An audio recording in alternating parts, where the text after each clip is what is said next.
Chapter 1, Lesson 5, Pre-Calculus, we're going to verify that functions are inverses, and we're going to do this algebraically. So if a function f is 1-to-1, meaning its inverse g is also a function, if we compose the function with its inverse and simplify it, we should get x. And then if we reverse that and compose the original function with its inverse, that also should simplify to x.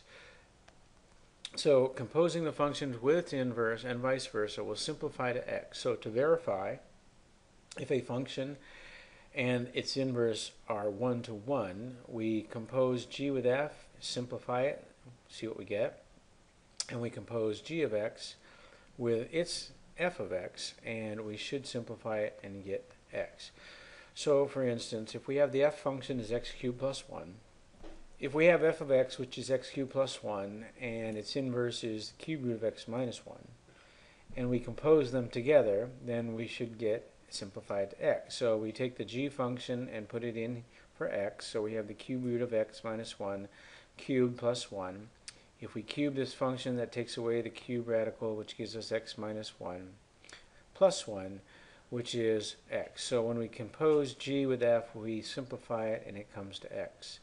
Then we have to do the reverse. If we take the f function and put it into the g function, that will give us x cubed plus 1 minus 1, or the cube root of x cubed plus 1 minus 1, which 1 minus 1 leaves us the cube root of x cubed, which is x. So when we compose both of these, they both simplify to x, which verifies algebraically that they are inverses of each other. So because we can compose them and they both simplify to x, these will be, or these are, inverse functions, or they are 1-to-1. So I'm going to do one example, and then I'll do a video with a number of examples if you want to look at those.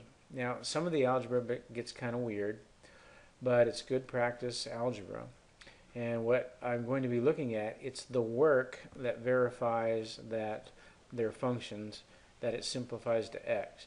So I know that they're both going to simplify to x. So what usually happens with students is they'll substitute it in, they will get stuck on the algebra, and they'll just write some gibberish down, and then they'll say equal x, because they know it's supposed to equal x.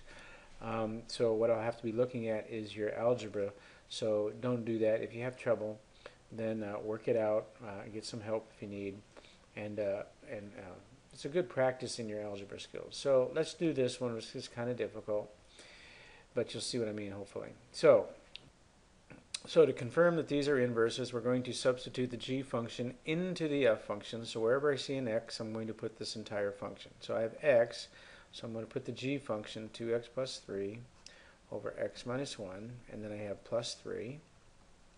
That's my numerator. Over, here's x, so I've got to put that whole function in again. 2x plus 3 over x minus 1, and then I have this minus 2. Now this is a complex fraction where we have fractions inside of fractions, and if you remember from last year, we find the least common denominator of all the separate terms. So I look at this term right here, its denominator is x minus 1. I look at this term, the denominator is 1. I look at this term, the denominator is x minus 1. And I look at this term, and the denominator is 1. So what would be the least common denominator of all four of these? Well, the least common denominator is going to be x minus 1. So if I multiply every term in here by x minus 1, that will make all my fractions go away, and I'll be able to simplify this expression. So I'm going to multiply this by x minus 1. I'm going to multiply this by x minus 1. I'm going to multiply this by x minus 1. And I'm going to multiply this by x minus 1. And that's going to be my next step. So if I could do that, this is going to reduce to 1, leaving me 2x plus 3. And then I'm going to have this distributed, so that's going to be plus 3x minus 3. So that's my numerator. This is going to reduce to 1, leaving me 2x plus 3.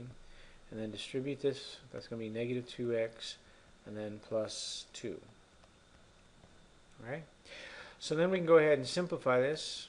So 2x, the plus 3 and the minus 3 are going to reduce. The 2x and the 3x is going to be 5x.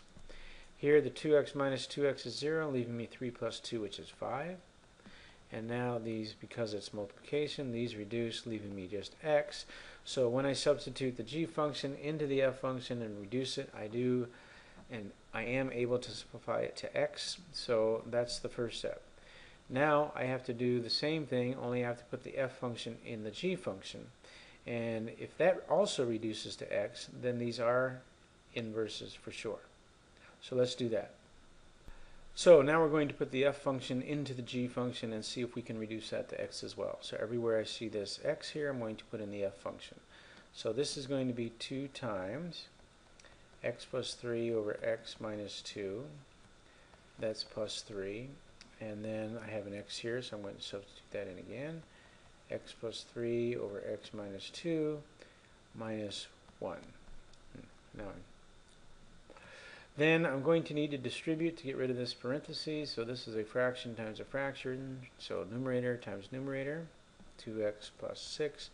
Denominator times denominator, x minus 2 plus 3. Then that still leaves me x plus 3 over x minus 2 minus 1. So now the common denominator of these 4 terms is x minus 2. So I'm going to multiply everything by x minus 2. Alright, let's scroll this up a little bit. Oop, that's probably a little too far, right about here. So the x minus 2 is reduced, leaving me 2x plus 6. And then distribute the 3, so that's going to be plus 3x minus 6. The denominator and numerator are going to reduce here, so it's going to leave me x plus 3. Distribute negative 1, that's negative x plus 2. Then I simplify, so I have 5x, and then 6 minus 6 is 0, and here the x is reduced to 5. I can reduce those then, leaving me x. So when I substitute in the f function into the g function, that also reduces to x. Therefore, because when I compose g of x with f of x and compose f of x with g of x, they both simplify to x. That means that these two functions are indeed inverses. All right. So the algebra will be what I'm looking for. I know what the answer is supposed to be, x.